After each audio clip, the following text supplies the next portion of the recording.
55,000 refugees find themselves cramped in Yida camp, which was initially intended to host 15,000 people. Every day new families arrive, tired and weakened by their journey to escape Sudan. Despite the increasing aid, the situation in the camp is a major humanitarian disaster.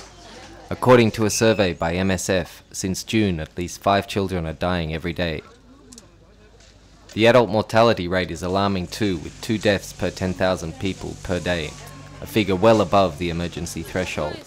I don't want to go home, but I'm frightened. A lot of people are dying. I'm afraid that maybe me or someone in my family will die. I've already seen my niece and my cousin die in Sudan.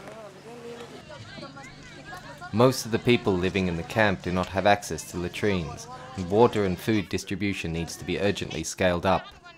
Such living conditions further weaken the already tired refugees. Medical teams have witnessed the deaths of many children from diarrhea or severe infection as a result of malnutrition. I came to the hospital because my child had diarrhea and his body was bloated. A mortality rate that would be reasonable in a context like this with mostly malnourished children. You look at a project like that, you would expect a mortality rate under 10% for an inpatient department like this. Our mortality rate in the past few weeks has reached as high as 24%, which is frightening and a very difficult figure.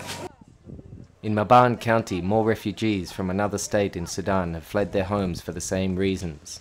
Conflict and food insecurity have driven over 100,000 people into 3 camps in this area. Here too, they are entirely dependent on humanitarian aid. Living conditions in Batil camp have had a devastating effect on the refugees' health. 1 in 3 children is severely malnourished, a figure way above the emergency threshold. Most of this population has been traveling for months and they've not had access to quality food. So they've lost quite a bit of weight, which puts them at risk for life-threatening illnesses, infections, and they just can't cope without proper care. So our challenge a lot of times is it's very end stage malnutrition, intensive care, and we're in a tent, so there's only so much we can do.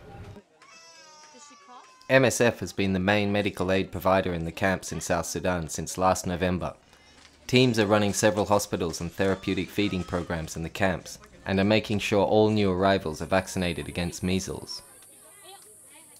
MSF has significantly scaled up its response since the beginning of the crisis. However, conditions remain dire and more resources are needed.